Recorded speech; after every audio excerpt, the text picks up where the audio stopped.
हरिओम। मैं कुमारी नमिता। आज मैं आप लोगों को कक्षा सप्तम का पाठ आल्प्स पर्वत पर रेलवे स्टेशन पढ़ाने वाली हूँ। यह पाठ एक निबंध है।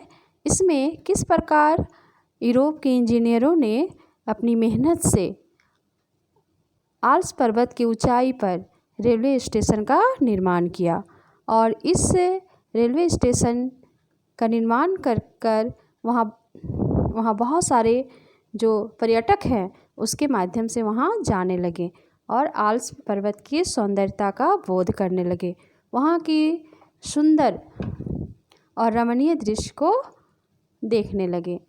तो हम लोग सबसे पहले प्रस्तावना देखेंगे। प्रस्तुत पाठ निबंध विधा में लिखी गई है। इस पाठ के माध्यम से लेखक ने आल्प्स पर्वत के रमणीय दृश्य पर प्रकाश डाला है, वहाँ के रेलवे स्टेशन का सुंदर वर्णन किया है। आज हम लोग चित्र के माध्यम से ही पढ़ेंगे। इसमें बताया गया है कि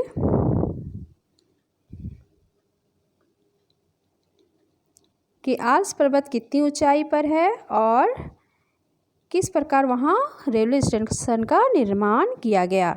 आल्प्स पर्वतों की श्रृंखला यूरोप की सबसे ऊंची पर्वत श्रृंखला में गिना जाता है। यहाँ यंगफ्राउ इसी आल्प्स पर्वत श्रृंखला का सबसे ऊंचा शिखर है। इसकी ऊंचाई 4158 मीटर है। बर्फ के ढके होने के कारण इस पर्वत शिखर की सुंदरता विश्व विख्यात है।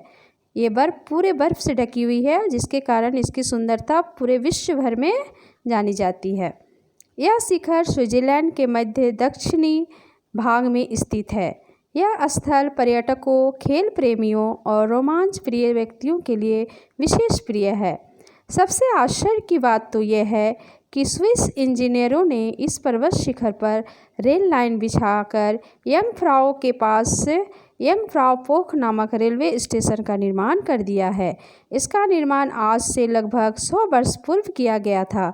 इस स्टेशन की ऊंचाई 3454 मीटर है तथा संपूर्ण स्टेशन और सारी रेल लाइन गुफा के अंदर बनाई गई है।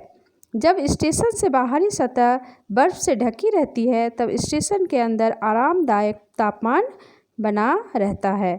इस रेल लाइन पर यात्रा करते समय सुंदर घाटियाँ, झीलों, झरनों, वनों आदि मनोहारी दृश्य देखने को मिलते हैं। इंटरलैकेन को स्विट्जरलैंड का सबसे सुंदर झीलों वाला नगर माना जाता है। यहाँ एक नहीं बल्कि दो झीलें हैं। एक है तून झील तथा ब्राइट झील। ये दोनों झीलों का आकार भी अलग अलग है। एक का आकार दूज के चांद जैसा है और एक मोती के माला के आकार का है। इन दोनों झीलों के बीच यह इंटरलैकेन नगर बसा है। उसी दोनों झील के बीच में एक शहर भी बसा हुआ है जिसका नाम है इंटरलैकेन नगर। यह नगर सुंदर पहाड़ियों से घिरा हुआ है। इन पर्वतों की छाया पर जब इन झीलों के निर्मल जल पर पड़ती है तो वातावरण और भी रंगीन हो जाता है। यहाँ 2 रेलवे स्टेशन हैं, इंटरलैकेन वेस्ट और इंटरलैकेन ओस्ट। यंगफ्राउ के ओस्ट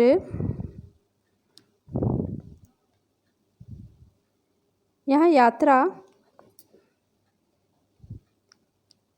इंटरलैकेन ओस्ट से ही आरंभ होती है। यात्रा के दौरान 2 बार गाड़ी बदलने के उपरांत लगभग 2 घंटे के बाद यूरोप के सबसे ऊंचे रेलवे स्टेशन पर पहुंचा जाता है।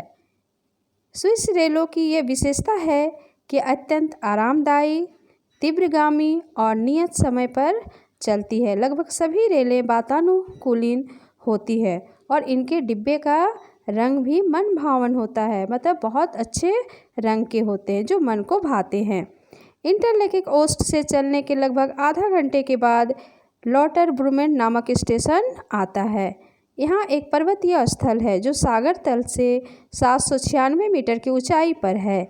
इस मार्ग में हरी भरी पहाड़ियाँ और सुंदर झरने दिखाई देते हैं।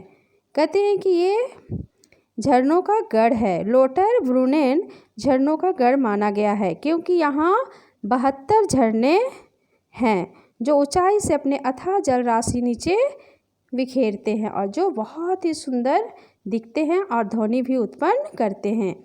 यहाँ से ट्रेन बदलने के बाद दूसरी ट्रेन क्लाइनसाइडेग नामक अति सुंदर पर्वतीय रेलवे स्टेशन तक जाती है। इस स्टेशन की ऊंचाई 2061 मीटर है। इस स्थान को अल्प्स की बर्फीली चोटियाँ तथा हरी भरी चारागाहों का संगम स्थल कहा गया है। यहाँ स्वस्थ और सुंदर स्विस गायें, वहाँ की जो गायें हैं वहाँ देखने को मिलती है, वो बहुत ही सुंदर दिखाई देती हैं। यहाँ हाइकिंग करते हुए बहुत सारे पर्वतारोही भी दिखाई देते हैं।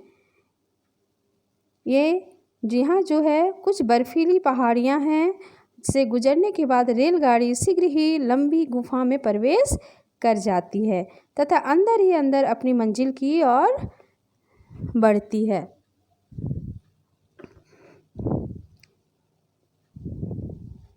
अंदर ही अंदर मंजिल की ओर बढ़ती है और फिर वहाँ से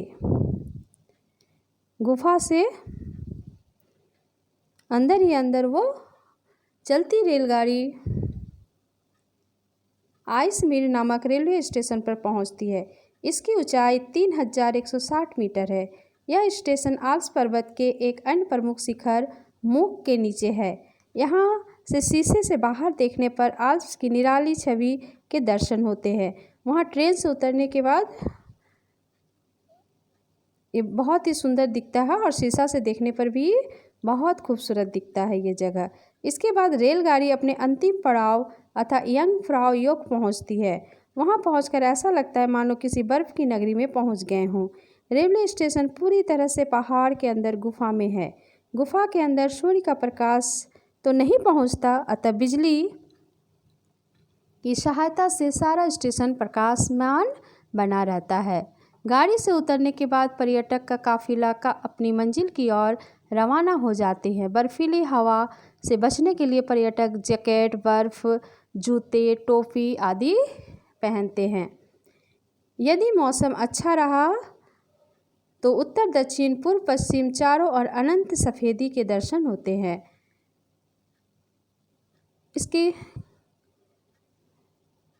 पर्वतारोही सामान लेकर आगे बढ़ जाते हैं। यहाँ पर पर्यटकों को आकर्षित करने के लिए कुत्तों द्वारा खींची जाने वाली एस्किमो गाड़ियाँ भी होती हैं। इन पर बैठकर पर्यटक भरपूर आनंद लेते हैं। यंगफ्राउ खोज स्टेशन पर ही स्पिक्स नामक मौसम संबंधी अनुसंधान वेधशाला भी निर्माण किया गया है।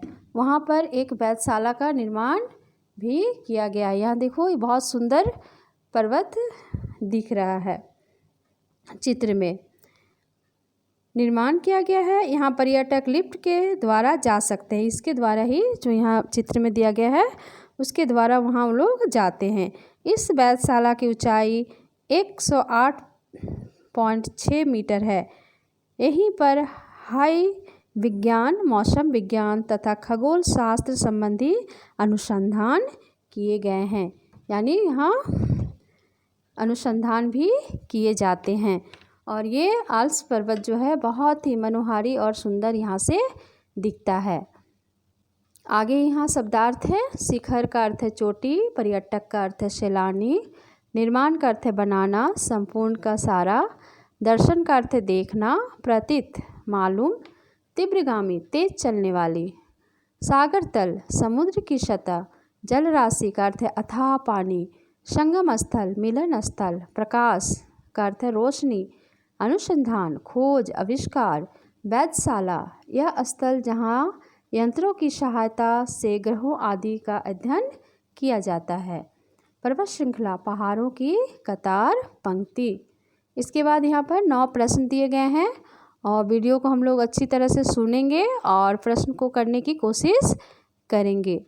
मुझे आशा है कि ये जो निबंध है ये आल्प्स पर्वत पर रेलवे स्टेशन आपको समझ में आ गया होगा। धन्यवाद।